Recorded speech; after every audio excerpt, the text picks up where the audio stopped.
All right, we're getting ready to hear from Library of Congress folks and their work on collecting minorities. And so, yeah, please go ahead, Joan. Well, hello, everyone from various regions around Washington, D.C. I'm Joan Wakes, and I'd like to introduce our panel and first of all, thank the MELA Program Committee for accepting our proposal for presentation. We'd hope to be with you there today in person, but we've worked around to do it in a webinar format. Each of us will be sharing our slides. And so with that, I'd like to get us started with our panel on raising voices of minority communities through their collections at the Library of Congress. We're in the African and Middle Eastern Division in the General and International Collections Directorate that serves as a major research center and custodial division for collections from Africa, the Middle East, the Caucasus, and Central Asia, with our three sections: the African that covers all of sub-Saharan Africa, Hebraic that covers Jewish studies worldwide, and we are in the Near East section that covers all of North Africa, Arabic-speaking, the Middle East, Turkic, and Iranic Central Asia. Today, our Minorities Community Collections panel, we're going to hear about raising voices and preserving cultures through the Dungan, Tatar, and Uyghur collections, and I'll be presenting that. Women's and Gender Studies collections in the Near East section of the Library of Congress with Huda, Dayton. The Arab World Through Palestinian Eyes, the Al-Tatar Collection, Dr. Muhannad Salhi.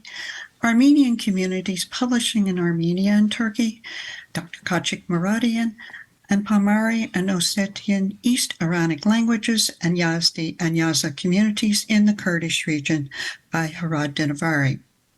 So to get us started, I'm going to present on raising voices and preserving cultures through the Dungan, Tatar, and Uyghur collections. The Dungan community, we heard a little bit about that in the presentation Library of Congress about cataloging the Dungan community. They are the descendants of the Hui people who spoke a Muslim form of the Chinese language. They fled to the territory of the Russian Empire during the second half of the 19th century after being persecuted in China. Today, I did a little Google map here. They are Sunni Muslims who now live primarily in southeastern Kazakhstan and northeastern Kyrgyzstan. And here I've located a Dungan mosque in Kyrgyzstan. Here we can see the Chinese influence on the architecture of the building. Well, in January of 2023, the Dungan community came and visited and gifted the Library of Congress.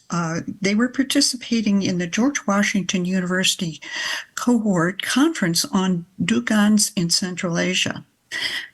And they presented and gifted the library with a selection of books in the Kazakh and Kyrgyz languages on the Dungan literature, painting, history, crafts, cooking, music, and some were authored by the visitors.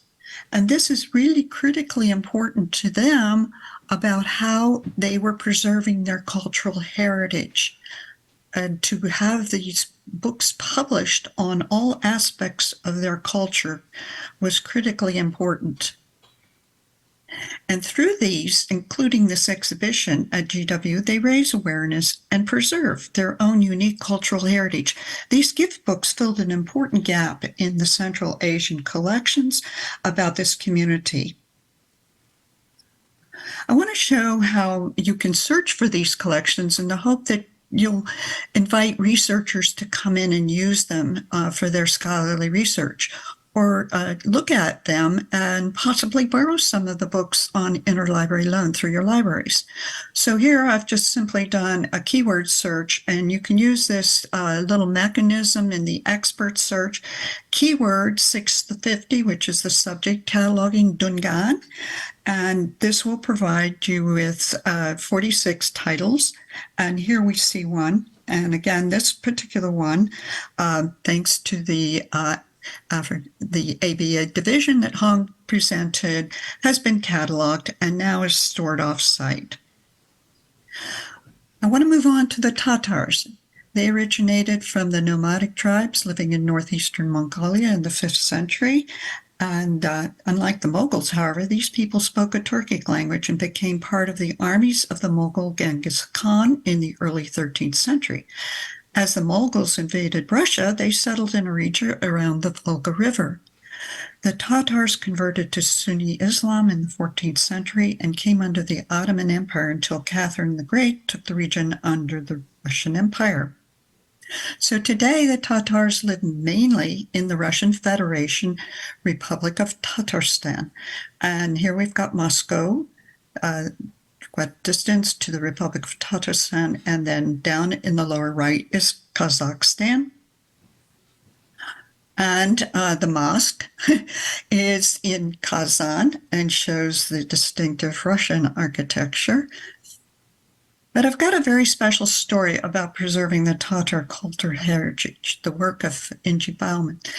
Here, in 2017, the Library of Congress Visitor Services volunteer Ingi Bauman came to Ahmed and said she couldn't find any issues of Imal, a Tatar Turkish publication, in the LC catalog. A search of the shelves showed there were bound volumes, but they had not been added with holdings records. I found out she was a former librarian in Turkey, native Turkish speaker. And instead of volunteering for visitor services, she was willing to volunteer to add summary holding statements, not only for Amal, but hundreds of Turkish serials. Angie found that she had issues of Amal that were missing in the library's collections, as well as many other Tatar books and periodicals. She personally packed these up and donated them to the library. And here is her work on the gift of Amal, this Tatar publication. And notice that not only did she contribute and fill in the gaps, but here we've got the holding statements of pretty much the full run from 19 through number 263. And here's the publication. Now, why is this so much importance to Ingi in preserving the Tatar cultural heritage? According to Ingi, Amal is the oldest serial publication covering the history and culture of the Crimean Tatars, as well as reflecting the activity of the Crimean Tatar diaspora. And in a report, these are all quoted from her, the Soviet Muslim immigrants in the Republic of Turkey, prepared by the Department of State, discussed the importance of Amal. And that is found at that website. Now I would like to move on to the Uyghurs. The Uyghurs are a Turkic people who are predominantly Muslim and live in China's northwest Xinjiang province. Diaspora Uyghur communities are in Kazakhstan, Kyrgyzstan, and Turkey. And since 2014, the Chinese government has moved thousands of Uyghurs into internment camps with forced labor and adherence to communist ideology. And my map here shows Almaty, Kazakhstan, and Xinjiang province, and Kyrgyzstan down here in the lower left for orientation. And here's an Uyghur mosque in Xinjiang. And our Uyghur materials are in approximately another shelf further on. And in cataloging, they've been given collection level cataloging. They are given a very basic LC class number to indicate what they're about. We're going to see in a minute, this one's about Uyghur literature. And here's one with the class number and a sticker, just a number. So we have PL 5466, and it's number 156 in that class. The books are in the Chinese and Arabic script, and we are hoping that these collections will preserve the Uyghur culture and historic identity, as I fear that a lot of their publications are not preserved or actively being destroyed currently. So that's it for me, and I'm going to stop sharing and invite our Arab World Specialist, Huda Dayton to present, and I'm going to turn my video off. Okay, hi everyone. This is Huda. I'm Huda Dayton, and I'm going to present today the Women's and Gender Studies collection in the Near East section of the Library of Congress. Honestly, I feel like, that this topic, after all this, heavy duty topics previously, I feel like, I have the main course and then you're going to have dessert by these topics. So I'm going to talk about, it's not, women are not the minority, but as the collection and the value of the collection. If I ask a question, why women's and gender studies collection matter? I would say to empower research and scholarship by documenting and preserving materials related to women's experiences and social issues will provide valuable source materials for researchers and scholars in various fields. Also, documenting progress and challenges of women, in addition to preserve cultural heritage. Women's and Gender Studies collection preserve culture and historical artifacts, ensuring that the experiences, contributions, and cultural heritage of women are not lost. I am going now to enlarge this. Okay. So, women and gender studies are defined in this presentation, in the statement, as an interdisciplinary international field of scholarship and research that focuses on women, gender, and feminism. Through history, Arab women have actively contributed to social and political changes, advocating for their rights, like any other women. The presentation will highlight the Arab Woman collection in Near East section of the Library of Congress in accordance with the Library of Congress's collection policy statement regarding women's studies collection, which means that I have a list here of the collection policy of the Library of Congress. This is summarized. I mean, it's not the whole thing, but I selected a few, and then I connected them with some of the collection we have in our division, in our Near East division. So what you're going to see here, I'm going to follow through the material here. First one is materials. Library of Congress collect materials documenting the social and cultural and political participation of women in both public and private setting. When I said woman here, I'm targeting the Arab woman because we are in the Arab, the division of Near East Arabic collection. So I selected some. I mean, we have a lot, but I selected this because it's like recent. Women's Revolution, Fears of Arab Spring, for example, Thawrat an-Nisa during the Arab Spring in Egypt. Another book is Women and Arab Spring, the Egyptian Case as a Model. Here's a list of some materials, some books, also Women in Arab Spring Proceeding and Regional Conference in Amman, the first Conference of Arab Women Summit, Symposium of Women, Arab Women Through History. This is all goes with this title here, this collection. Second one is collection of U.S. published materials related to women's and gender studies. This is also just an example of the material being published in the U.S. For example, Arab American women. Arab American woman. I need to read that one here down here because I'm sorry. This one. Arab American woman representation and refusal. And also this one here, gender and political support. This book is being written by I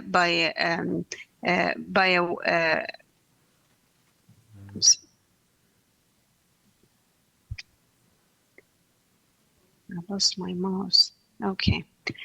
Written by a female researcher, and she did something interesting. She studied the woman in Palestine and in Gaza and the West Bank, but mainly in Gaza, and she studied the woman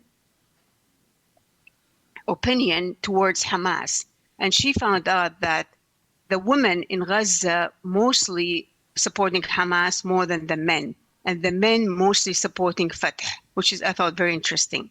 This periodical here is in English, but is published by Muslim woman, they call it the Woman in Islam, in Texas. This one, I just put it here just to make future researchers just aware of what we have. It's not published in the U.S., it's published in Cyprus, but it's actually it's a rare periodical. It's called Az-Zuhur Majalla. It's a woman magazine for the whole family. Aziza is also published in the U.S. in Georgia, Atlanta. This book is written by Rashida Tlaib, a congresswoman, and her two sons, talking about her journey to Washington, D.C. The following slide is documenting early Arab women's achievements by first Arab women's magazines. I thought about just make researchers aware of what we have, the collection of the periodicals or material that been written a long time ago, the first publications of periodicals by women. One of them is Al-Fatat, and we have it at the library in our division. Was published, the first woman magazine was published in 1892 by Lebanese journalist Hind Nofel. This one is, it came to surprise to me. This is fairly new, but first comic woman magazine published in Cairo. The title is Shakmajiyya. The third one is Fatat al-Sharq, the girl of the East, also magazine covered Middle East woman intellectual production. This one, Bint al-Nil, also is the first Arab magazine in Egypt. Following here is periodicals exclusively focus on Arab women, gender, and feminism through the Arab world. It took me some time to make a list or to explor what kind of periodicals we have. This is just an example. We have a lot of periodicals. Some of them are rare. Of the some Arab countries are, we have more than others, of course, but some of those are rare. Like for every country here, we have not all of them, as much as I can. And like, for example, this Mauritanian periodical called Mariam, this is started in the 60s. We have few issues, but I think it's very rare. Azza, also Sudanese journal. Fatat al-Rafideh, this is during the Hashemite ruler in Iraq. We have so many rare or hard to find magazine. This is Tunisian, also rare to find, hard to find. For each country, as much as I can, I collected examples. Here is participation of Arab women in social and political and economic reforms. This is a picture of Arab Women's Union members with Huda Sha'rawi in the middle in Jerusalem in 1944, I believe. Just an example of the participation in political rights and economic reform. And this one here is published in Dubai, Emirates. This magazine is counting towards women achievements in Emirates and / Dubai. Also, we have collection here, examples like Arab Women Solidarity Association Bulletin. We have Feminine Culture Forum. This is for Iraqi writers. We also have the National Plan for Integration of Moroccan Women in Development. Just examples of like we have some material towards the woman participation. The following slide is about women and gender in the context of colonialism, nationalism, and globalization. Also, selection of our Near East, and also general collection, which is in English, but towards Middle East or Arab or Muslim women. This journal is Ansam. It's a Muslim woman journal. It's published in Sudan, but covers Muslim women in the Arab world, globally. This book here is early women's movements in Ottoman Syria. This one, Malala, is a book written by Pakistani activist Malala, talking about her experience, were standing firm front of Taliban, fighting for women education. The last book here is just as an example. Also, is Champion Women. The writer collected 16 Nobel Prize winners, and I selected this book because they have 3 of them from Middle East one. Tawakkul Kerman, Yemeni, and Shireen Abbadi from Iran, and Malala is Pakistani. So that's why I put it here, just to highlight the Arab woman achievement, or Muslim and Arab woman achievement. Thank you, Huda. Yeah. Have to move ahead here quickly. I have to move faster? Okay, thank you. Okay, this one, photographs documenting the social and culture and political participation of Arab women. This picture is of Algerian woman participating in voting, and this one is somebody, a caricature, a comic being drawn during the heated debate about Saudi women driving. Now they're driving, but this is like 2009. And this is also Huda Sha'rawi and Nibras in Washington, D.C. advocating. This is a group of women, Arab women, a delegation in Jerusalem against British policy in Palestine. This one here is digital resources featuring, also this is part of the collection, digital resources featuring Arab and Muslim women achievements. This is recording, this is all digital, of course. This is recording of Johanna Sadat interview, sheds light on the policy and during her husband time, etc. This one is a collection of CDs talking about, they call it Dardasha, or woman chats. It's documenting the women in Egypt, the youth in Egypt. It's a series. This one here is a video, and also part of collection series being done by the Near East section, and this is one of the series talking about the nuclear physicist Najat Arafat and her accomplishment. This one, the last one here, is web archives, just example web archives of Rashida Tlaib. This is her website, and I'm just highlighting this because she's an first Arab woman to be selected to the Congress, and she's from Michigan. And that's it. And thank you for your attention. And this is my contact if you have any question in the future. Thank you. Thank you, Huda. Please stop sharing, and I'd like to invite Dr. Muhannad Salhi to bring up his slides. Just close out the X, and thank you. And, okay, just a second. Yeah, thank you. No problem.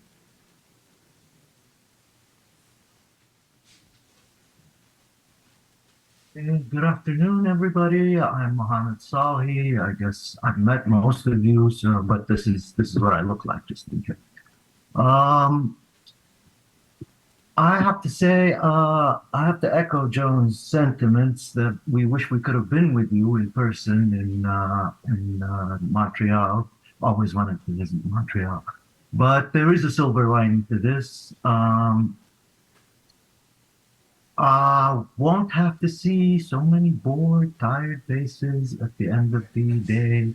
Um, Trying to watch me do my presentation, and I will try to zoom through, no pun intended, to show you. Okay, so I'm often asked, what does the Library of Congress have that's unique to the Library of Congress on Palestinian history? We actually had a couple of journalists that were asking that. We have a bunch of stuff on Palestine, of course, but the first thing that comes to mind in terms of uniqueness, because all the other sources are available elsewhere, is the Tahir collection. Now, before I start, okay, I know it is a disgrace for someone from the Library of Congress not to adhere to the Library of Congress transliteration policy, but this is how the family writes it, and I'm just going to stick to that. The Al-Tahir collection was acquired in 2012, and the hero in this is our former colleague, Ms. Nawal Qawar, who's since retired, who worked diligently on getting us the collection, and later would come in every day with 2 or 3 volunteers, even after she retired, to get this at least organized, and we started the digitization process. At any rate, the Al-Tahir collection is about 2,000 items in various formats, books, pamphlets, photographs, mainly centering on Al-Tahir himself. The collection is, what is it? This one. Oh. Sorry. Yeah.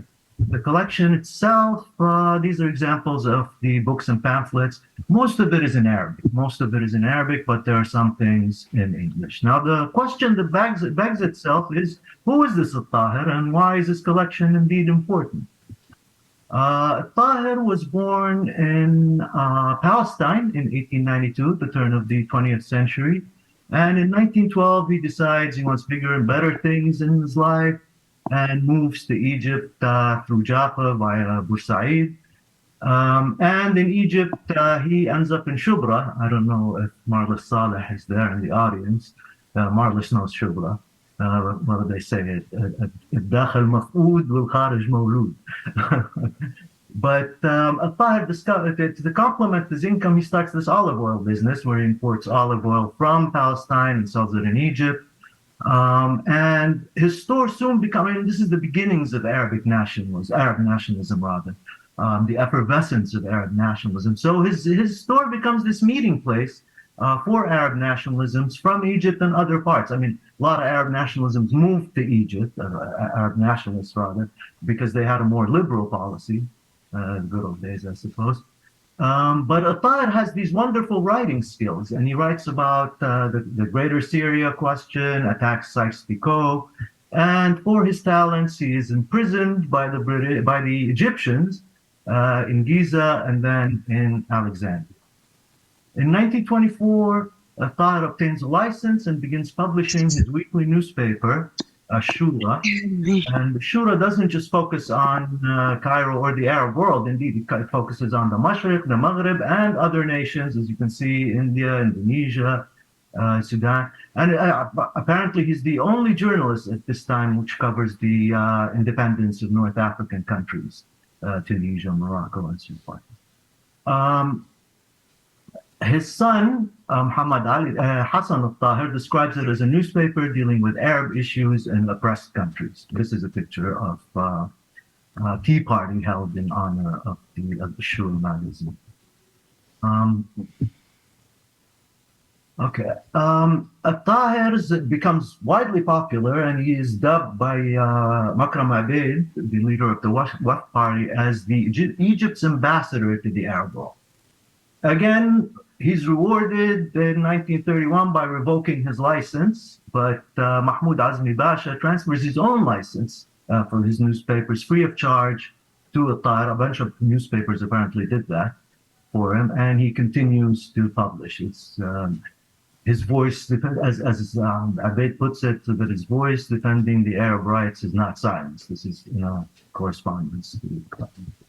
Now, in 1939, the British authorities, in conjunction with the Prime Minister Hussein Sarri Pasha, arrest al-Tahir. Apparently, the previous Prime Minister Ali Maher Pasha had refused to arrest him, and he is thrown in jail in Sijn al-Ajanib in Cairo. You can see the X here. This is where his cell was. While he's in jail, he falls ill. And he's transferred to the Demirdash Hospital and kept under surveillance. But in 1941, he manages to escape, and he travels around Egypt in various disguises. These are some of the disguises, as you can see, that he could that he used. And to put pressure on him, the Egyptian authorities expel his Lebanese wife, Zakiya Tahir, who was interesting in her own right. And in October 1941, there's a change of government, and Tahir hands himself into Mustafa Nahas Pasha, who's the prime minister at the time, and his wife is issued a visa to return. Now, during the Free Officers Revolution in 1952, Muhammad Najib initially issues a permit allowing Tahir to continue republishing his Shura, but the Egyptian police have other ideas, and they try to force Tahir, or rather they forced Tahir, not to try and publish his newspaper ever again. Tahir becomes this celebrity. I mean, he is a ardent Arab nationalist and becomes, popular in the Arab world and even amongst Arab leaders. To give you an idea of some of the leaders that he actually met with, here we have Muhammad Najib in Cairo. Here he is with the Lamine Bey of Tunisia. You can also see Bourguiba there. This is him with Muhammad al-Khamis, Muhammad V of Morocco, and this is a order awarded to him by Hassan al-Thani of Morocco, Hassan II. And here he's with King Hussein. This is his only visit, apparently, to Jordan, and he's invited by the king. And over here, he's with the crown prince, later King Faisal ibn Abdulaziz.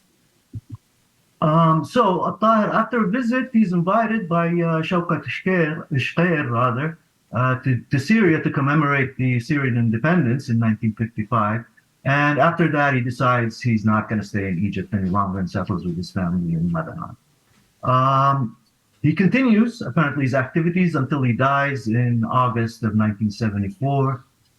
He's given a simple grave, but he's given a military funeral, which is attended by representatives of King Hassan II of Morocco. Also attending is President Bourguiba of Tunisia, President Suleiman Frangiya of Lebanon, amongst other Arab leaders. In his life, Tahir published about 8 books, and many of his articles and interviews appear in several newspapers and periodicals in the Arab world and elsewhere in the world, in Africa, Asia, Europe, North and South America. Most of these articles we have as newspaper clippings. We also have a ton of photos, as you can see, and the digitization process is underway. It had started with Nawal. Only a small portion has been digitized, but inshallah, we will get them all digitized, and they'll be available soon on our website. Thank you. Thank you so much, Muhannad. That collection and excellent review of it. It's very popular. We've been serving that several times to researchers in the reading room. Now I'd like to invite Dr. Khatchig Mouradian to present his slides. Thank you. Thank you, Joan. Thank you for the introduction as well. Hello, everyone. My presentation in the next 10 minutes is going to be focusing on, in general, Armenian diasporan publishing across the world, but I will be focusing on 2 countries in particular. I'll start with Turkey and then move on to Lebanon. But first, allow me to give a quick overview of Armenian publishing since the 1920s. So I'm looking at a 100-year time period. This also coincides with the Sovietization of the Republic of Armenia. So beginning from the 1920s, Armenia becomes the center of Armenian publishing, the Soviet Socialist Republic of Armenia. And over the decades until the collapse of the Soviet Union, you have tens of thousands of books that are published in Armenian, primarily in Eastern Armenian, and these books, the language spoken in Armenia proper, and these books. So this is clearly a massive collection for a small republic, the smallest in the Soviet Union. And this publication continues with Armenia's independence, and with more than 1,000 to 1,200 books being published every year. Now, I wanted to give the example of Armenia before I discuss diasporan communities, in order to sort of create some kind of a reference point. Now, over the overwhelming majority of Armenian language books that were published in the diaspora, across the diaspora, are in Western Armenian, and these books in total will probably amount somewhere between 20 to 25,000 books, which is close to 60% as many books as the books that are published in the Republic of Armenia.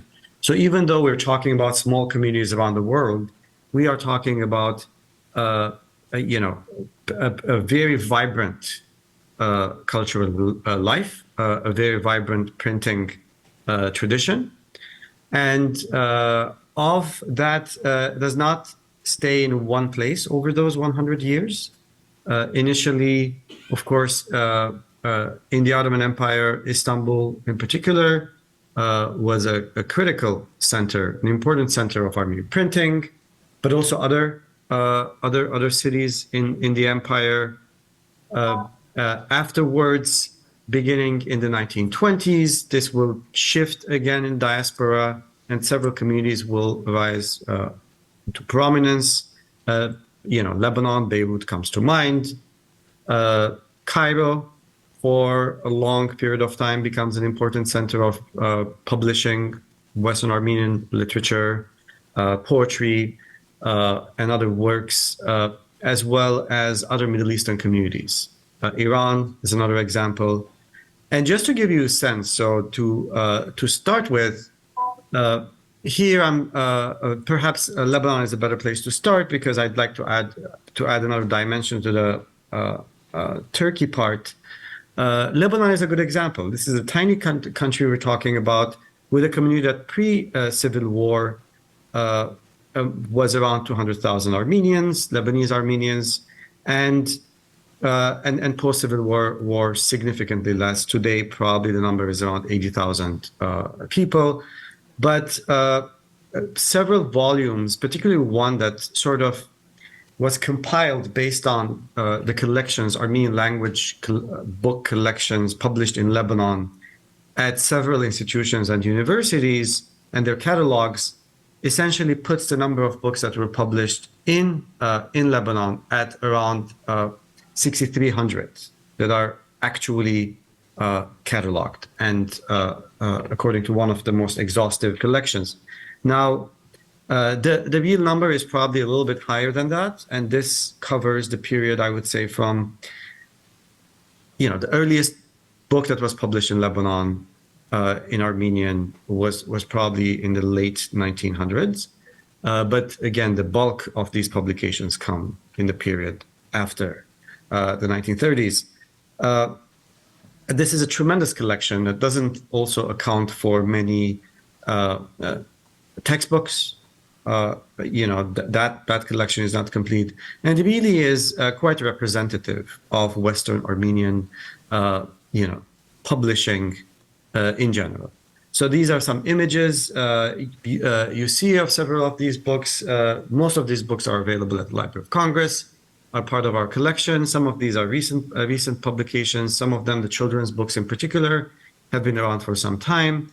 We're talking also about a very robust literature, not just in terms of poetry, in terms of journalism, in terms of fiction, nonfiction, but also a very rich children's literature. And so in many ways, this is, Lebanon becomes one of the centers of Armenian printing, and never really loses that position. This may be changing right now. There's a decline in recent years, over the past 3 years in particular, with the tremendous economic stress, and the stress is an understatement here. Perhaps the tailspin, decline of the Lebanese economy has had an impact also on Western Armenian language printing in Lebanon. Colleagues tell me that in the past couple of years, the number of books that have appeared in Armenian in Lebanon are just very few, and do not at all compare with the previous years. This is also similar to other countries in the Middle East that at some point, Cairo is a good example, had a very robust Armenian language publishing tradition that eventually declined with the shrinking of the community, and with the center of printing moving in elsewhere. Syria is another casualty of, in this case, the civil war and circumstances on the ground, which has also had a tremendous impact on the publishing of Armenian language books in Syria. Now, the next place I'd like to go is Turkey, and particularly in Istanbul. And I'm going to talk about just one publishing house and their work. But Istanbul, as I mentioned, has a major significance for Armenian publishing, Western Armenian publishing, primarily because before the Armenian genocide, it was one of the most vibrant places for Armenian literary awakening and its manifestation, one of these important manifestations of Armenian printing. And the genocide clearly had a tremendous impact on that. But in recent years, there has been a resurgence of interest in Armenian language, particularly Western Armenian literature, in many ways in a literature that had its heyday in the times pre-genocide in Istanbul and other cities in the Ottoman Empire. And this has manifested itself in a couple ways. One of them is the translation of Armenian literature from that period into Turkish and its publication in Turkey. In recent years, there's been hundreds of such cases of translations and publications of Armenian language poetry, history, as well as novels, novellas, etc. At the same time, a resurgence of interest in publishing Armenian language material. And at the forefront of this effort is a publishing house called Aras Publishing House, that is one of the very few publishing houses in Turkey that prints in two languages, in this case Armenian, Western Armenian primarily, and Turkish. And in that way, it plays a critical role of, one, introducing Armenian literature, a lot of it, as I mentioned, produced on the very lands and before the genocide, to the non-Armenian speaking audience, but also printing Armenian language books and and thus helping in the very place where, with the genocide, essentially Western Armenian language became endangered, helping sort of support and revive that language as much as possible. So Aras has been around for around 30 years now, and they have published more than 250 books in overwhelmingly in Armenian, in Western Armenian. These are samples of that. There is, again, here too, a very robust, active, vibrant children's book publication. The first two books that you see here, one is by Zabel Yesayan, and the other is by Babajan Barish.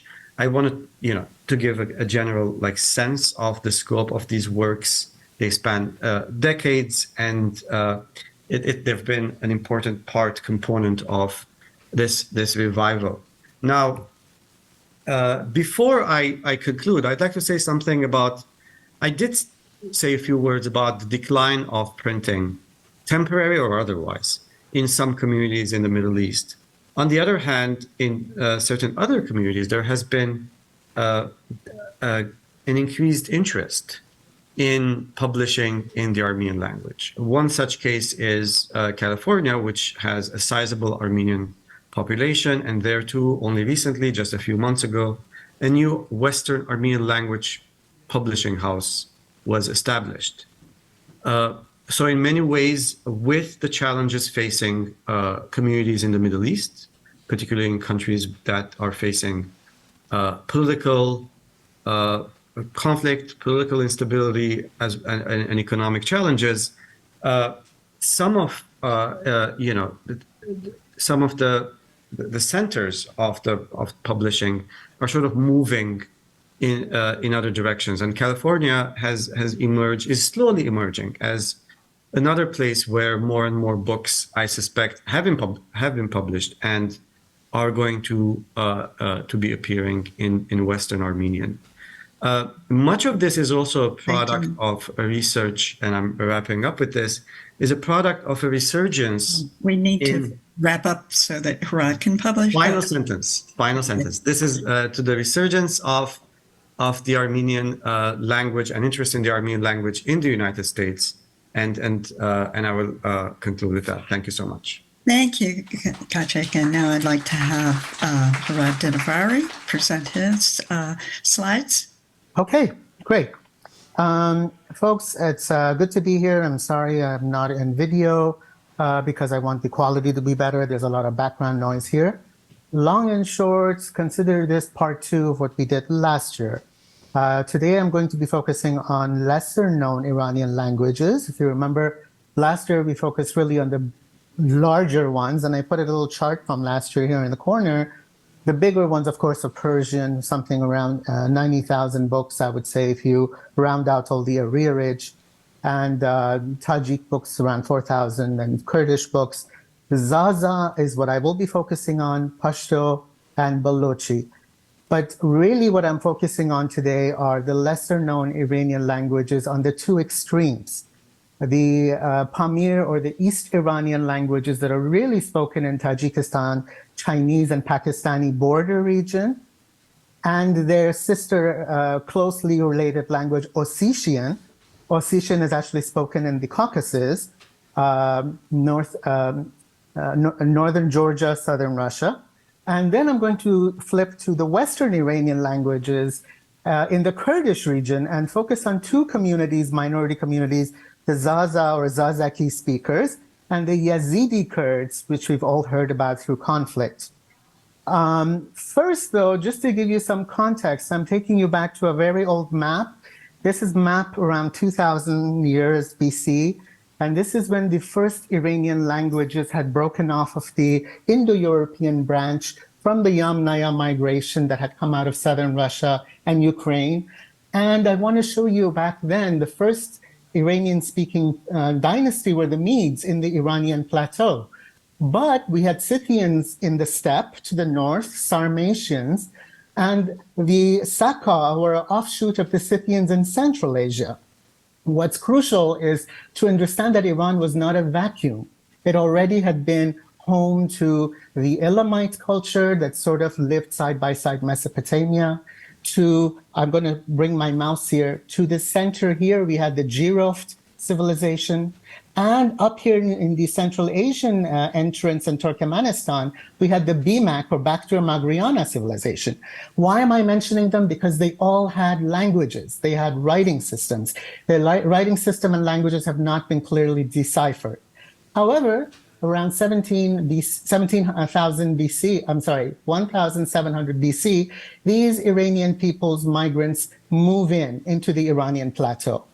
And this is where the Iranian languages begin. This context is important because some of the languages we're about to show you, here you see all the languages currently, that was an old map, and these are the languages today, are essentially descendants of those old Iranian languages. If you look down here on this map, up here on the number 20, sorry about that. If you look here, number 20, number 10, Number 11, also here near the Chinese border, Sarkoli. These are the Pamiri languages, but their closest cognates are actually the Ossetian language, which is up here in the Caucasus. And today we have Kurdish, Persian, Balochi, and Pashto, but we also have these small languages that are not covered well. To understand better, I suggest just a basic look at the Wikipedia page. I'm not going to click on it.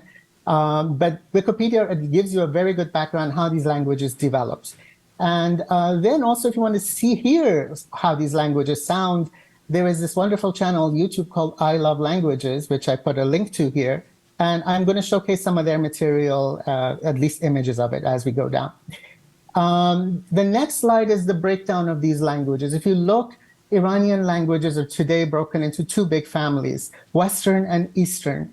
The Western, too, has a Northwestern and a Southwestern.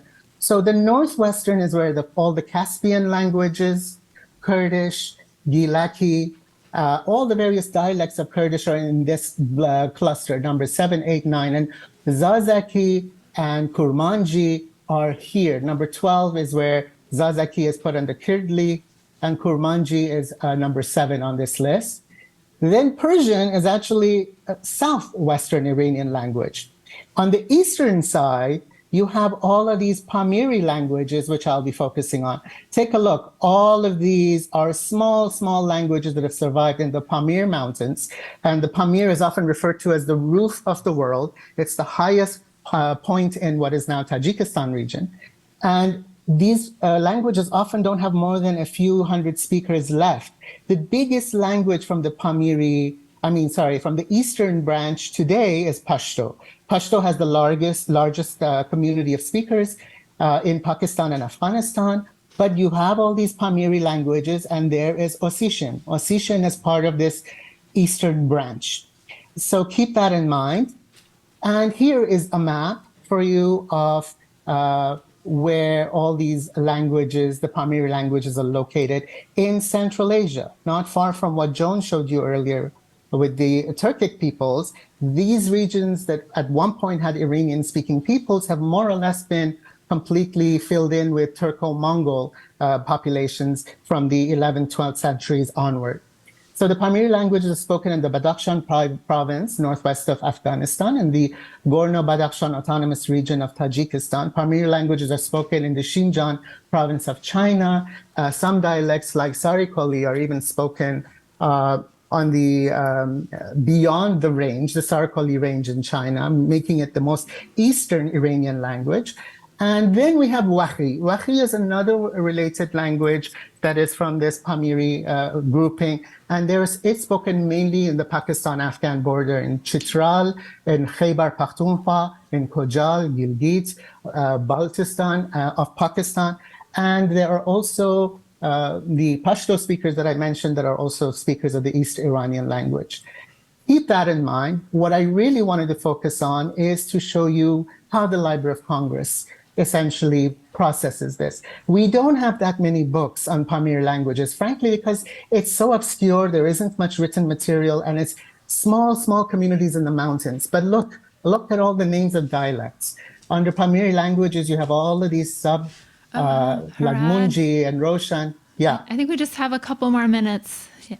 That's fine. Okay, and so the next slide I want to show you is what happened. Oh, I hit the wrong thing. All right. Sorry about that, guys. All right. The next is the Ossetian language, and Osset is spoken here in Georgia, and these are all the subject headings related to to Ossetian. And then the next grouping are the Kurds. We have the Kurmanji, and this is the West Iranian languages and the Kurdish region. You have the Zaza in yellow that are mostly in Anatolia. And then you also have the Yazidis who speak a dialect of Kurmanji, but they have their own unique faith. So I'm focusing on those. Here are a series of books and materials we have from the Yazidis. Many of them live in Armenia. You'll see a lot of subject headings with Yazidis in Armenia. And also the dialect and language is Kurmanji. So here are some examples of books from the Yazidis. Then I also have a number of materials on the Zaza. There's quite a bit on Zaza. There's lots of audiovisual material. The website I was telling you about, also the library now has a code for Zaza. We have roughly 130 records, Zaza books. You can go to this site, which I've showcased here now, YouTube resources. And these are all the various sites. I really love the I Love Languages one because you can listen and see what these languages sound like side by side. In this one, Persian, you can hear the Iranian dialect, the Dari Afghan dialect, the Tajik dialect. Then it also plays related languages, Kurdish, Pashto, Balochi, Tat, and Ossetian side by side. If you're interested in more ancient languages, you can see what the Proto-Indo-Iranian languages sounded like. If you want to see what these East Iranian languages, Wahi, Roshani, Shugni sound, you have that. And then last but not least, you have a bunch of wonderful comparisons between modern languages, Persian, Kurdish, Baluchi, Persian, etc. And with that, I am going to end. I think that does it for me. Thank you, Hirad, and thank you for the panel. And we'll not entertain questions at this point because and by the way, I am right. Panel has to by move the way, forward. I'm right on time. 4:47. I got exactly. Thank you. Whoever interrupted me shouldn't have. Sorry. Okay, great. Thank you so much, everyone. So we don't have a break now. We're just gonna steam right ahead. Sarah, if you'd like to go ahead and introduce your panel, if you could join us. Oh, thank you. Hi, Heather. Hi, everyone. Thank you to the organizers for creating this space together. Our panel is on Romanization and responsibility. And so thank you again for creating this space together at such a heart-wrenching time, and to the audience that chose to be here in this conversation when we know there's so many conflicting and competing interests. So we're honored to be presenting at MELA and appreciate your time in engaging with the subject of Romanization. My name is Sarah DeMott. I'm a research librarian and liaison for Middle East collections at Harvard University Libraries, and I currently serve on MELA's Education Committee. I'm going to give you just a 2-minute context about the panel, introduce our panelists, who will be each speaking for about 5 to 10 minutes. And then we'd love to have some time to entertain questions and to be in dialogue with you about what we've found in our project so far. So the title of our panel is Romanization and Responsibility. And the roundtable proposes to examine the politics of Romanization in library cataloging through the perspective of library instruction, outreach, and catalog discovery techniques for our users. So we'd like to begin by establishing that our professional perspective is neither catalogers or presenting a critique of cataloging. And then we also like to recognize that our library priorities and staffing face limited resources, and we are all stretched. So working kind of at the with these inherited protocols that precede any one cataloger's capacity or contribution. So although the specifics of our talk may be exceptional in that they reflect the collections at Harvard Library, they may be applicable to your institutions and consortium relationships. It's the intention of the panel to explore the implications of language hegemony, the history of Romanization's effect on our cataloging, and the role of librarians through outreach and education. So just to give you a 2 seconds overview, it's what our panel is a collection of folks who we had Harvard Library has a summer fellowship for students with the aim of career building and also kind of launching project-based work in collaboration with a librarian. So as myself as the librarian liaison to the Department of Near East Languages and Civilizations, as well as the Center for Middle East Studies, I try to take advantage of these fellowships to create opportunities that bridge students' deeply specialized subject knowledge in collection discovery. So, we have these huge collections, and I'm really dedicated to how do we kind of make them more visible and more accessible.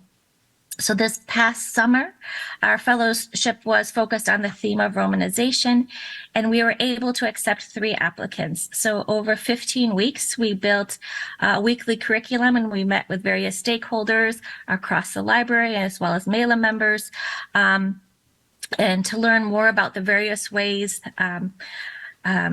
that the question of Romanization is addressed. So on this panel, we'll hear from 3 summer fellows, and they're presenting summations of aspects of the work from which they contributed. And then I'll wrap up with some of the takeaways that the library has implemented for instruction and outreach that I'd be happy to share with you all. So with that, I will ask that David, I'll introduce our speakers. So David Hanna. David is a PhD student in Near Eastern Languages and Civilization at Harvard University.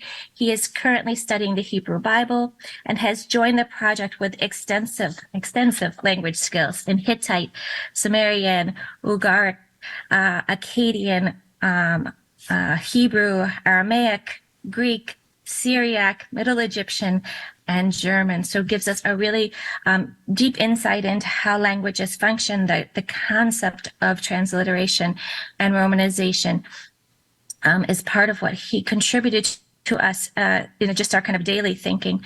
The title of David's talk is Transliteration Outside of Academic Librarianship, in which he'll be analyzing the history of the practice of Romanization of non-Latin script language materials and evaluating the political dimensions involved in the use of Romanized script and the many normalized language homogenies in academia and academic libraries. So I'm going to pass to David, and I will present Antara and Masoud as their presentations unfold. David, hello. Look, I'm going to stop my video to give you the screen. Hello, thanks so much, Sarah, for the very, very generous introduction.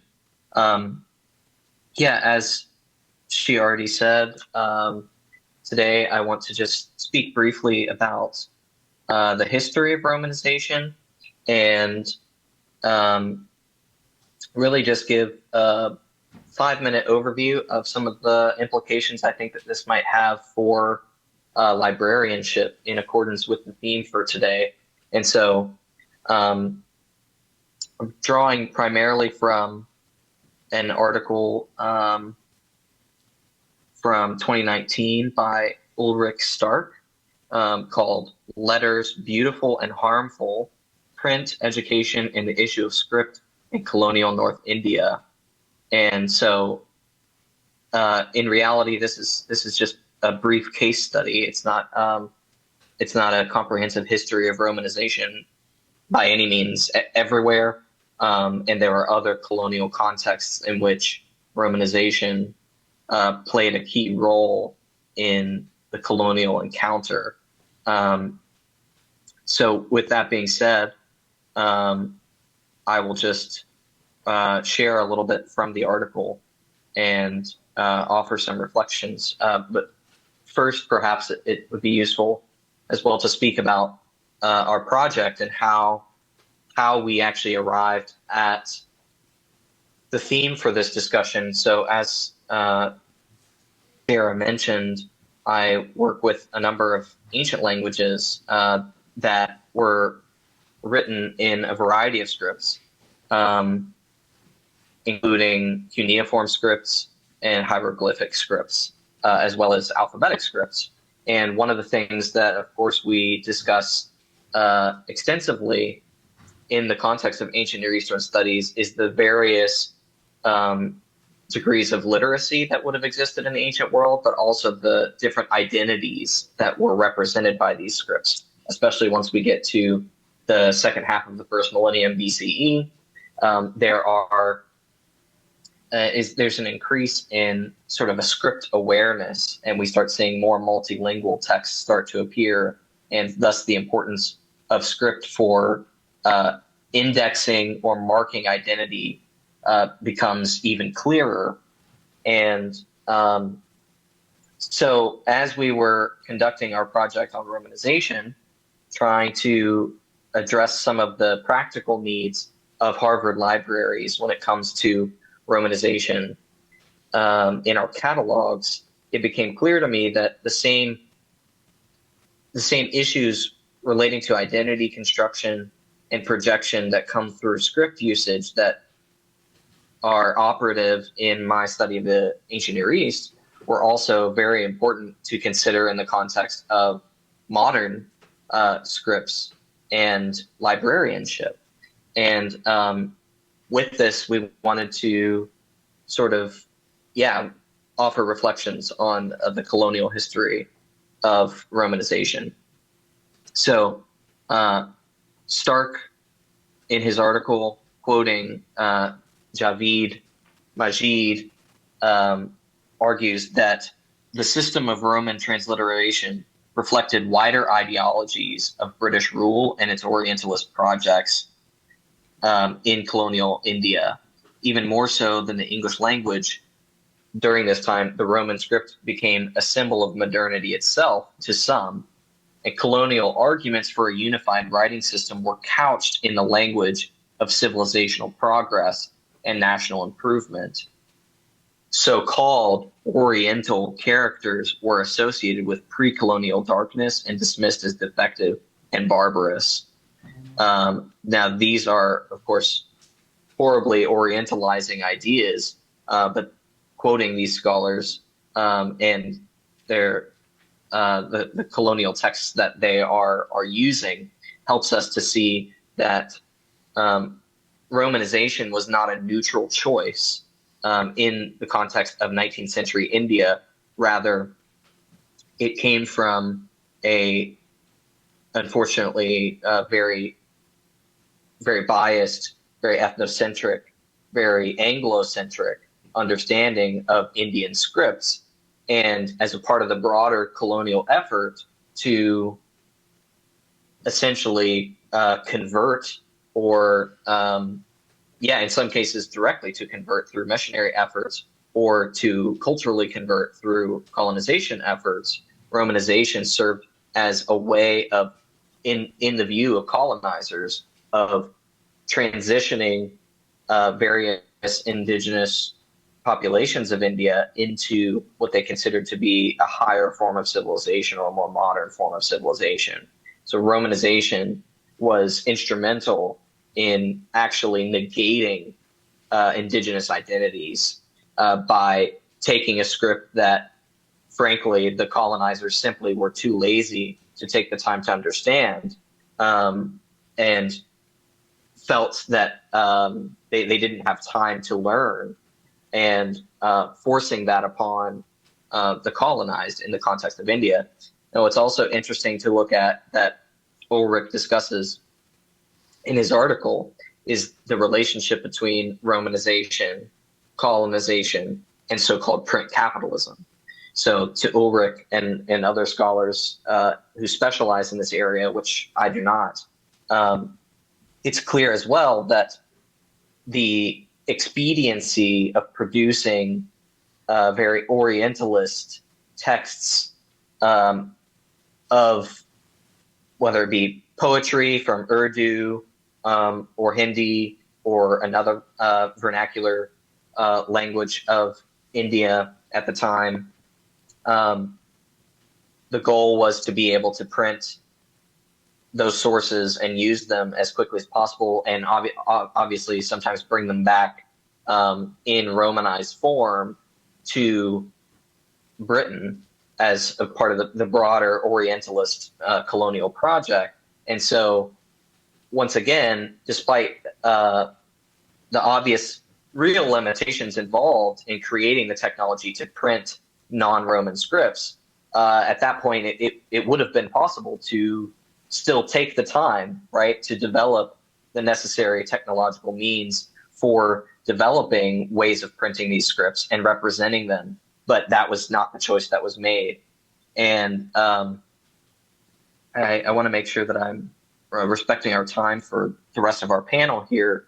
But in short, these practices are certainly distinct from Romanization in the library context, and yet there's a certain legacy, I think, involved in continuing to use Romanization, however necessary it may be technologically. And so what I wanted to offer today as a part of our broader discussions about care and librarianship is what do I think, what do we think is the role of libraries in providing some of this context, like I've just discussed from this article on colonization and Romanization in colonial India.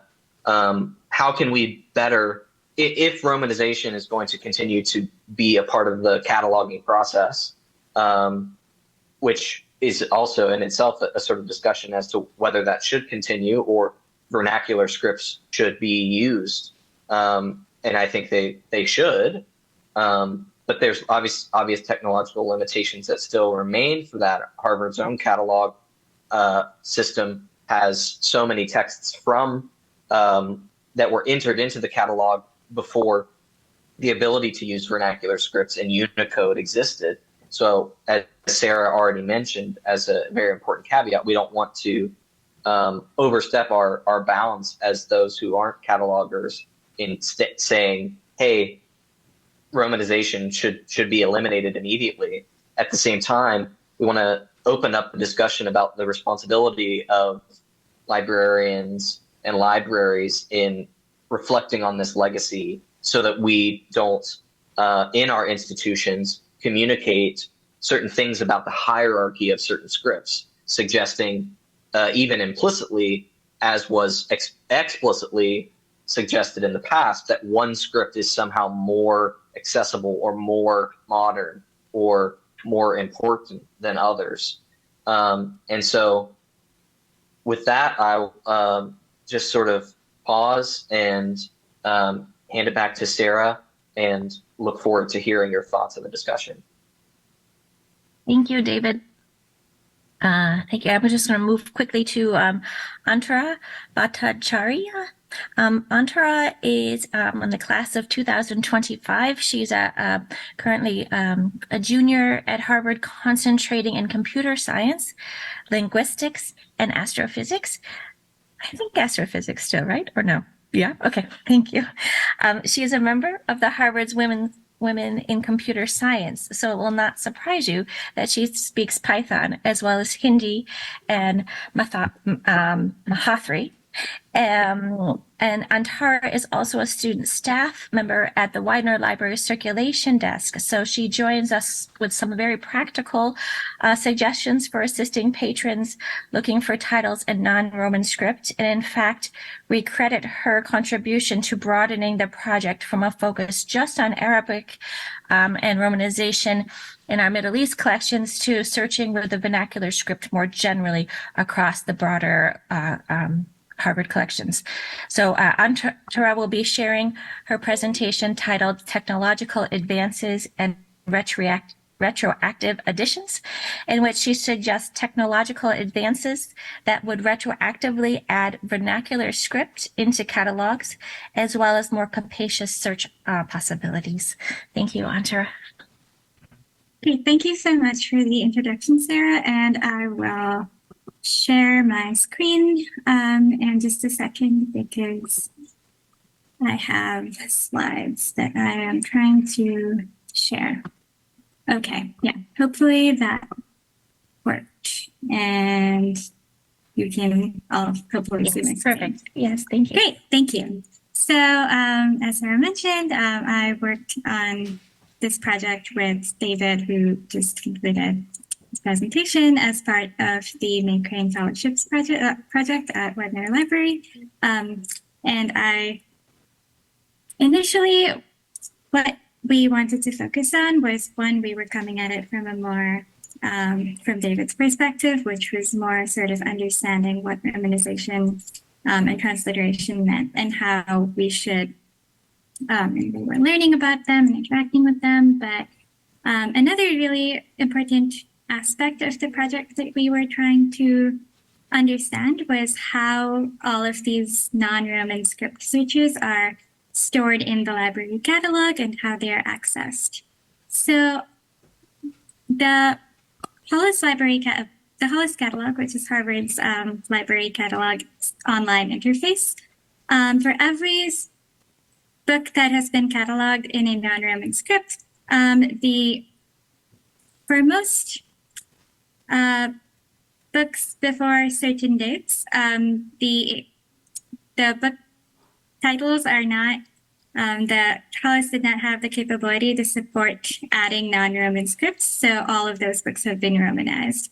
And the Romanization systems that Hollis use are the Library of Congress, ALALC guidelines. And these are not very intuitive to understand. They're very comprehensive, but especially for users who have never really used the Romanization systems before, it can be really hard to try sort of understanding exactly what the transliteration is for a non-Roman script search. And sometimes you might have to try multiple variations before you are able to find a specific catalog item in case the transliteration went slightly wrong and the interface will not give you what you're looking for. So what we wanted to do was to try and understand what processes were leading to those catalog searches succeeding and failing, and create resources that could help patrons who wanted to access these resources. So as Sarah mentioned, this is initially a project about transliterating Arabic and Persian, but I study linguistics and was very interested in how we could expand this cross-linguistically to all languages that don't really have a Roman script. And I work at the Harvard Library Circulation Desk, which means that a bunch of times I've had queries from patrons who want to find a certain book, and the book is not in a Roman script. So they will come up with something with say a book in Cyrillic and ask us to try and find the book. And we don't have a standard protocol for this sort of thing. And we wanted to see if there was a way to make this easier on both ends for books to be found in searches. And since I study CS and linguistics, I wanted to see if there's a way I could approach it from a more technical perspective and see if there was a code-based solution to maybe suggesting corrections in transliteration when we were searching through the library. So that was what I spent most of my summer working on. And for various reasons that I will expand on in a moment, the code didn't really work as we expected it to. And I think what that did was actually teach us a lot about what was actually happening when we were attempting to Romanize things, and how we can sort of improve approaches at trying to input stuff into Hollis, and how to improve approaches at coming up with these tools. So the two main issues that we found were, there were two options that I had when I wanted to write the code. One was sort of try and manually implement the a specific transliteration system, and then sort of try and massage it to match the ALALC guidelines in cases where those manual implementations had exceptions that the ALALC had instructions for what to do with. But the exceptions were not one-to-one, and all existing manual implementations, of which there are not many because there's so many exceptions and languages are so different that it's really hard to sort of capture every single possibility. So for example, there is a Romanizer written by, I started testing this out on Korean because that was one of the languages in that had well-attested documentation for manual implementations of Korean Romanization. And it's also fairly few exceptions when compared to some other languages in which you have to support a greater diversity of different Unicode characters and things like that. And it was also a language in which, in Python, which is the language that I was writing this code in, it was easier to deal with because all of the characters had Unicode representations that would show up in Python, which is an issue that I did run into for a couple of languages that do not currently have Unicode support on Python. But all the existing manual implementations don't match the ALALC versions well. So on the left here, I have an example of what the ALALC romanization is supposed to look like for the title of one of the Harry Potter book series books. And this is the original Korean title. And then when I put it into the romanization system that I came up with, it doesn't really match it one-to-one because there are specific exceptions and specific diacritics and slightly different romanization standards. This one that I modified started out being a version that the Korean government recommends for its romanization. So that wasn't really a very viable effort. So my other solution was to try and go to the ALALC website directly and try to access their romanization catalog protocols and sort of extract the data from there, see if I could put it into a table and see if there was a way that I could use that code to somehow train a model to work with those rules. But the way that the ALALC system is set up, it's most of the data is stored in PDF documents, which is really handy in terms of being able to find them. And it's a format in which it's really easy to access all of the data. But when you want to transport it into formats that are easier to code with, especially for non-Roman scripts, all PDF readers that are currently out there that will let you read in PDF files into the Python text that I could find, we're really not happy with how to text render, especially when there were different romanizations, when there were different Unicode characters, different scripts to be found, et cetera, et cetera. So this is an example of me just reading in a chunk from the romanization document for Korean, in which you can see that there's these spaces in between certain words and certain characters. So like the word of over here, there's spaces. There aren't, especially for, this is a section where all of the Korean characters rendered decently well, but in a lot of sections, they would just sort of be left out or not render properly, or they would render, but in all of the ligatures would sort of unligaturize and show up as individual characters, which was really hard to sort of find a way to deal with. So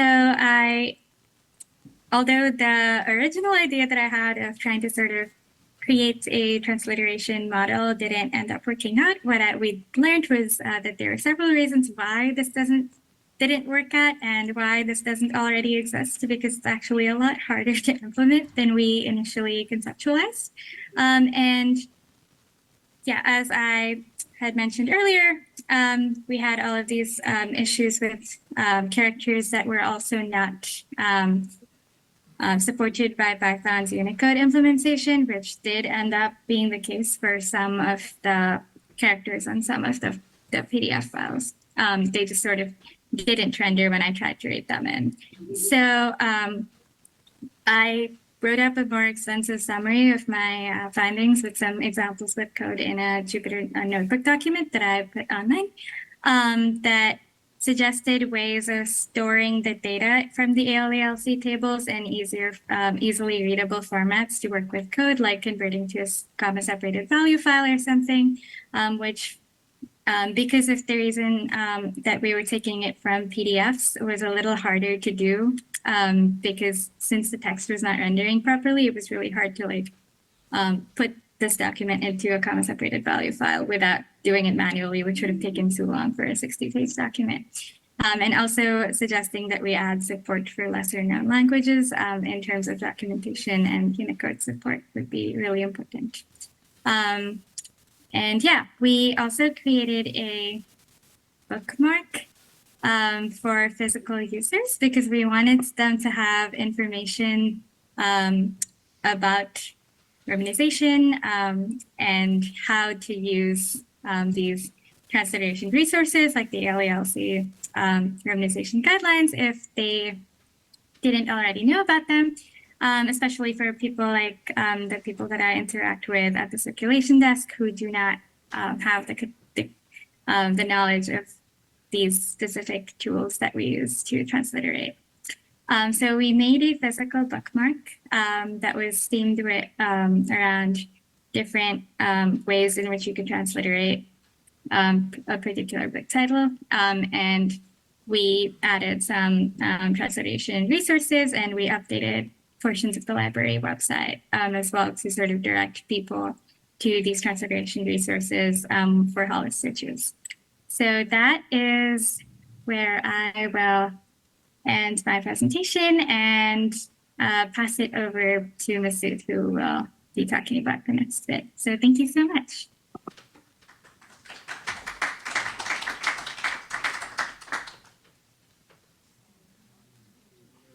Oh, thank you, Antara. And looks like people are asking for your Jupyter Notebook link if you'll share it in the chat with us. Thank you. Yeah, and I will drop it in the chat. Super. We will pass to Masoud Ariankhoo, who is also a PhD candidate in Near Eastern languages and civilizations. He's a G5, and he's currently writing a dissertation on the character of the devil in the formative period of Islamic thought.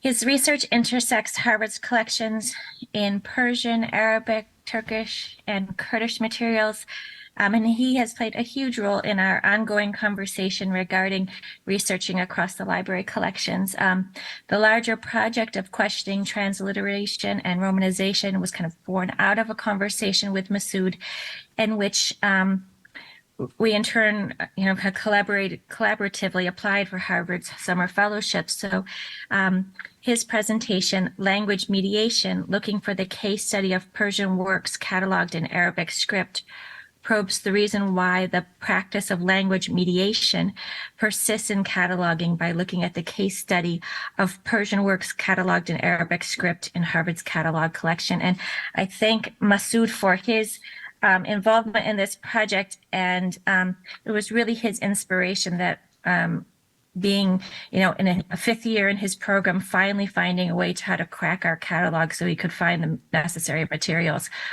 is what led us down this adventure. So thank you, Masoud. I look forward to hearing from you.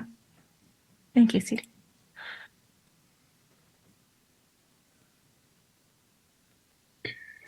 Thank you very much, Sarah, for your generous introduction.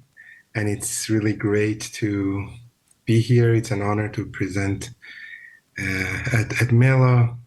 And I think that every researcher, graduate student, or even faculty member should be exposed to what is going on behind the scenes at the libraries, because I believe it has a humbling effect on researchers and scholars when they see the complexity of tasks librarians are dealing with on a daily basis.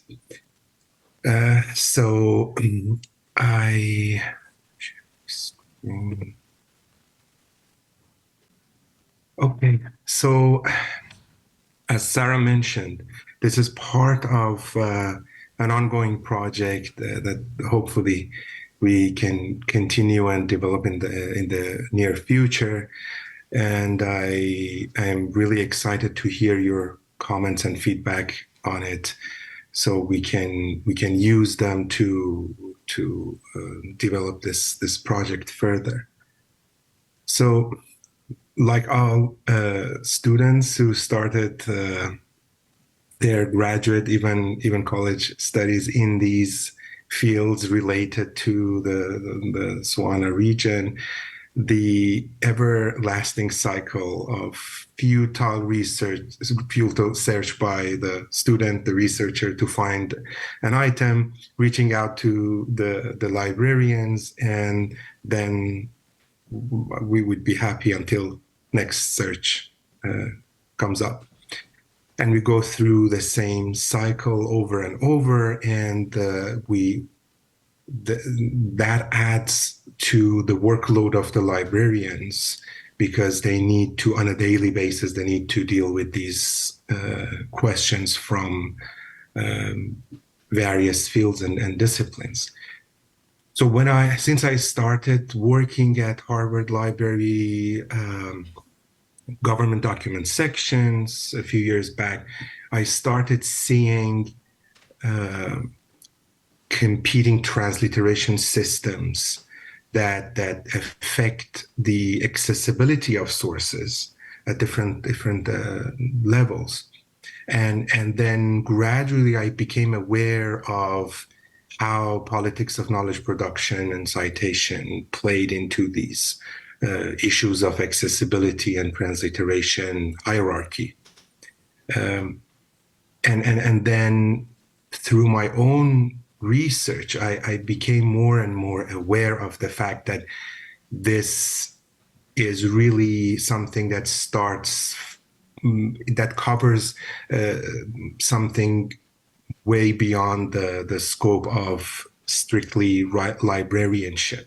And it has a multidisciplinary nature that we need to address if we want to diagnose the problem and suggest some solutions.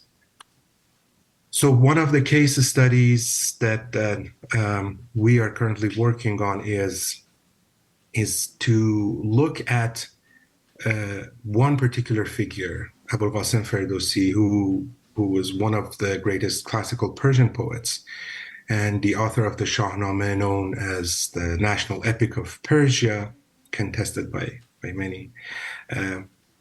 And we used these different variations that you see on this slide to see if we come up with different results.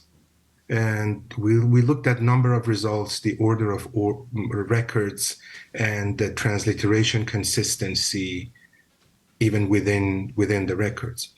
This is going to be expanded, and I'm planning to do that. And hopefully, Sarah and I and others can work on it in the future, to use other figures and names from other languages of the region and do the same thing to see if we can find similar patterns with other languages. I suspect that we can and we will, but I don't want to give a concrete and final judgment. Now I'm thinking about looking at, for example, for the next step of this, looking at Ahmadi Khani from Kurdish sources, or Tashkiprizadeh from Turkish sources at Harvard Library, and someone like Imru'ul Qais from within our Arabic collection, to see if these figures and these names show up in different ways when we use different variations of transliteration or original script. So sorry for the crowded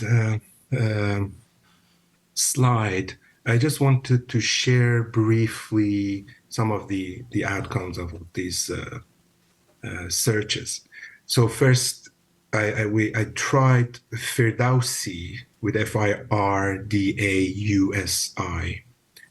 and you see on the right side that more than 7,000 results came up on Hollis. And the interesting thing on the left in the MARC record is that we see only one variation of Ferdowsi's name.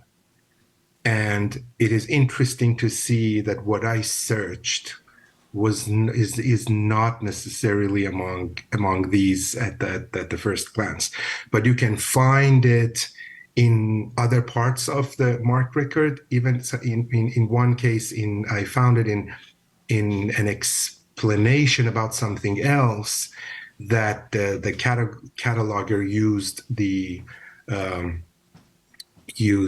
other form. So it shows up when you use this particular variation. Then we move to another one, Ferdowsi with Ferdowsi. Now we have 47,000 results. And here we have a more comprehensive with more variations. On the left, you see that it was expanded to cover more variant readings, according to my own field of research. Here, it's another one. This is interesting because this is the closest one to the way that modern standard Persian speakers would pronounce this. And then even the first item that shows up in search result is not even related to Ferdowsi. It only has the name of a university in Mashhad in Iran, which is named after Ferdowsi. The original script search was also really interesting because, again, you have a different number of results. Here, around 1,000 results. And then if here I used the Persian ya at the end of Ferdowsi. And then when I used the Arabic ya at the end of the term Ferdowsi, I got more results. So with the Persian one, with the Persian ya at the end, 1,000 results, and with the Arabic ya at the end, about 300 something more sources show up on the system. So as you can see, so here I'm just to wrap it up. It seems that based on what we have done on Hollis' record, these transliterations make the records more accessible to certain languages of the region, such as Arabic and Persian in Central Asia, but less accessible to modern standard Persian. That's why those transliteration systems that are closer to one or the other format, they get different levels of visibility on academic databases. And I observed that there is an ongoing disconnect between researchers and librarians. And I believe that it is absolutely necessary for these two to work together to address these issues. And also that problem has been exacerbated by the departmentalization of fields such as Islamic studies, modern Middle East studies, and political science, and so on and so forth. With one example of theology that if someone studies a text in Islamic studies in English, for example, and comes across the term theology and wants to try the original script, kalam would be the appropriate one. But when you get to political science, sometimes in English and French sources, they use these terms instead of referring to kalam, which is particularly theological discourse. They use it to refer to fiqh or jurisprudence or even religion in general sometimes, and I have come across these things. So even the conversation between different fields within humanities and within the Swana region related fields is really crucial here. And that's why I believe that the collaborative projects between librarians, graduate students, and researchers would be really crucial to gradually overcome these matters. So I stop here, and I would love to hear your comments. Thank you, Masoud. And I will just wrap us up, and so it gives us a couple minutes for comments as well. I want to just show you quickly what the project looked like that we were referring to, and what I think I've put in the chat for you all, the link to our guide, which, it's just what we've been able to clean up a bit because we had these twofold audiences. One is that general user that we made this bookmark for our circulation desk, and then for the graduate student and fellows that are using the collection, and increasingly our consortium partners who, it feels like they're taking 5 years plus to crack the code of the mediated record. And what I would say with this, and here was our kind of program for the summer. You can see the people we met with between Michael and Miad, and then people in our metadata and systems librarians, our Persian cataloger. We created this bookmark, and then we created it also in vernacular languages so that we could use it in the department in Arabic or in Hindi.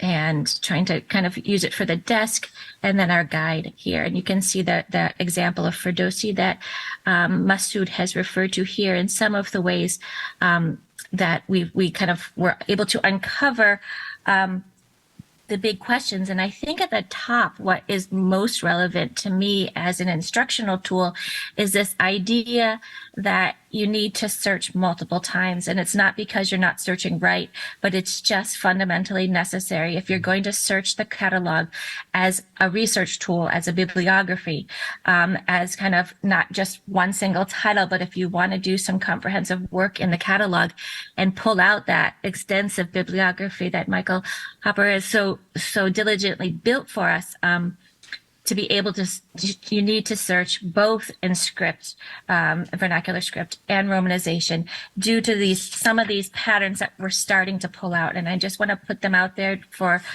you all. They're particular to Harvard, but I think they're actually across most libraries. It's, this date that we found was 2009, right before 2009. All works were cataloged in Romanization. And because of Unicode, and our catalog system just technically couldn't accept other characters. So everything that was bought before 2009 is going to be Romanized.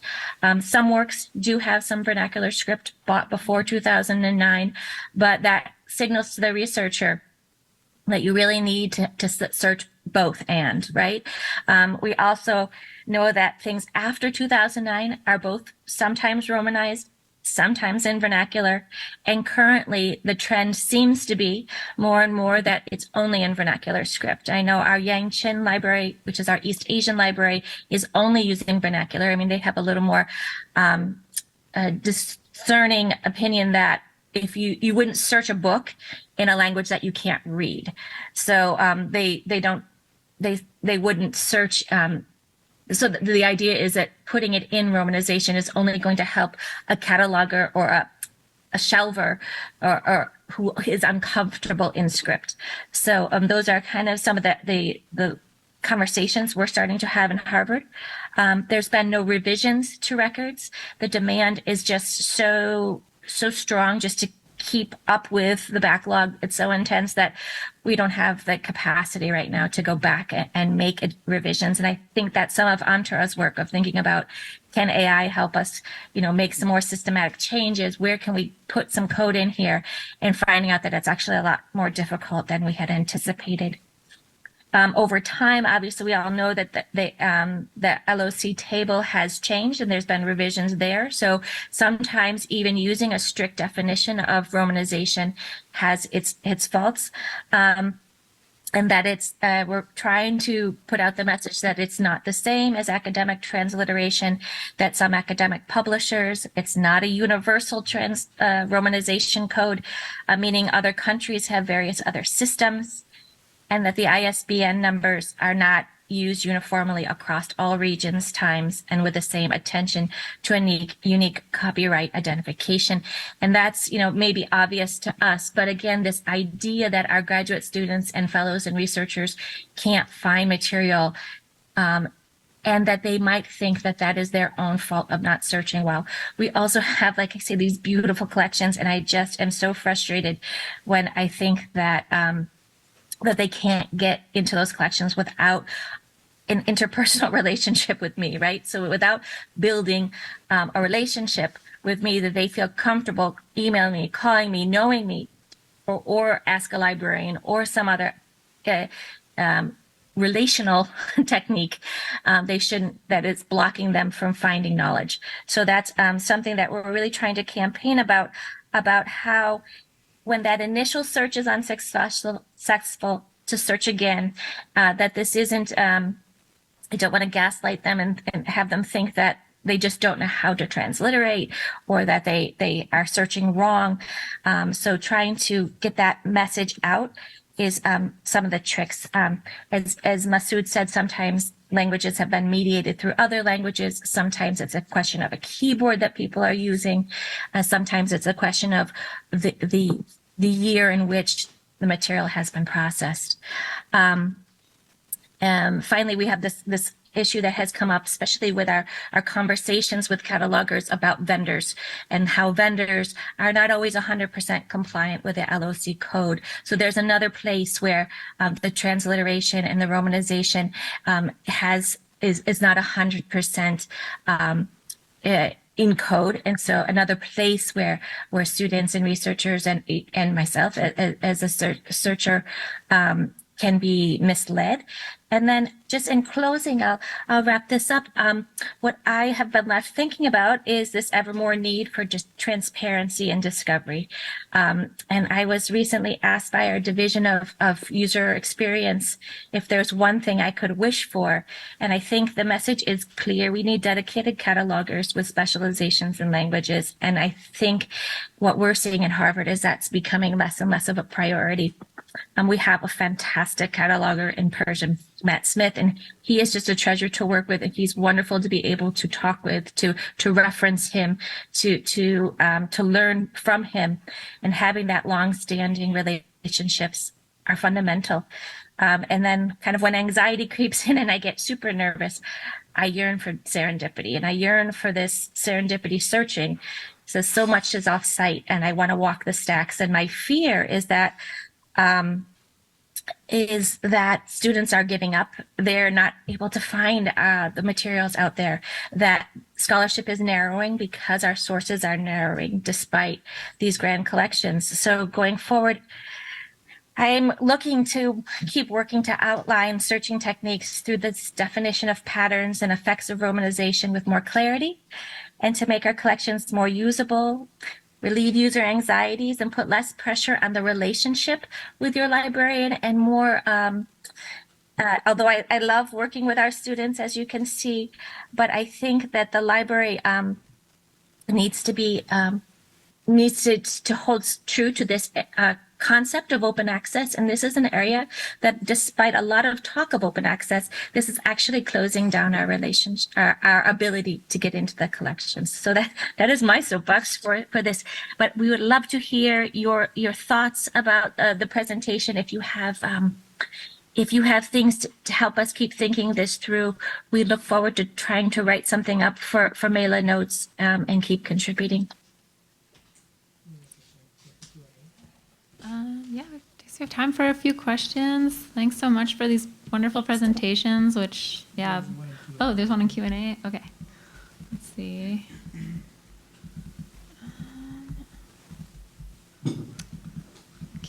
Okay. So, let's see. Can you see the question, Sarah? Oh, you're muted. Okay. There's a difference between transliteration being used for the title of a book in non-Persian, for example, a book in English, and transliteration being used to represent a work published in Persian. Was this difference considered in the analysis of various transliterations and how many hits they got in Hollis? It seems like we're looking at items regardless of their type purpose with a given transliteration of Ferdowsi's name. Would you? I don't know if we would be able to answer that, Masoud. Yeah. So I would like to say that because we are at the first stage of this research and project, we are looking at the issue of accessibility at the widest scope possible. Because and then after we we set the stage for this specific level of research, then we can move to the next layer that was suggested, which is absolutely crucial in refining these findings in the future. But we wanted to show how different variation and different transliteration systems create drastically different number of results, and even the order of results are different. Thank you for the question. Yes. Oh, Iman has do you have a microphone? Okay. Yeah, hi, Sarah. I could suggest something about some transliteration tools that could help with transliterating when you put the script and then it will give you the suggested romanized form according to the ALA Library of Congress table. I'm aware of there is Dr. Nizar Habash. He works for the New York University, Abu Dhabi, and he's a professor of computer science, and he created, with his team, this tool, which is called Camille Lab. It's very good. The Library of Congress is testing this tool. It's promising. It's not perfect, but it's promising, and it could help the catalogers. Thank you. I have heard that there's some apps starting to come out. People are using, and that solves one piece of the problem. Like if people are transliterating according to the LOC tables, it doesn't always help clean our catalogs. But thank you. We have Harvard's program in Islamic law is working on a transliteration tool as well. But thank you. I'll look for Professor Habash at NYU Abu Dhabi. Oh, okay. You want to grab a mic? It was one of these things. I go into orientation every fall, and I'm asked to do the transliteration piece, or in romanization, and we give them the table. And I think there needs to be so much more than just that conversation of here's this table, use it, because again, it creates this bizarre anxiety of I tried the table, it didn't work, or I'm doing it wrong. Yeah. Okay, I think this can be our last question for the day from. Sorry, mine's more of a comment than a question because I wanted to come back on the point about Nizar Habash's work. So Sarah, you said that it's more like an app, but actually we could imagine the tools that Nizar Habash is building being implemented within library cataloging systems, I think. So it definitely is something worth thinking about. My question would be whether those tools can work in reverse, so from Romanization back to the Arabic or the Persian. But I think these tools are more designed to go from Arabic towards a transliteration. So you could imagine implementing them in searches. So when someone searched for something in the vernacular, it would convert it and then look for records that match that.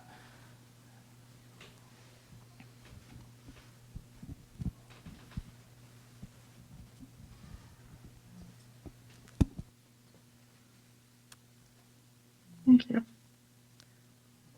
I know I'm probably holding you from cocktail hour, or trick or treating or something wonderful. So I don't want to. Okay. Oh, I think it is just about cocktail hour. So yeah, thank you for these wonderful presentations, which I think show how researchers and librarians need to work through this topic. It's really important. So yeah, really appreciate everyone. Thank you to our friends in tech support, keeping everything running smoothly. Mohammed, did you want to announce something about the dinner? Yeah, for tomorrow, inshallah, we will. I know we passed a list to RSVP for the dinner, but we got a very generous offer from Al Manduma Group to sponsor the dinner tomorrow. So everyone is invited, and we have a space. So this will be tomorrow at 6 o'clock after we finish the day. We'll just walk to the place where we will be having our dinner tomorrow. It's an Afghani restaurant, and it's called something Kabul. So So this will be tomorrow. So you are free today to go whatever you want, but tomorrow we'll be all together, inshallah. Thank you. And this ends the first day of the conference. Thank you.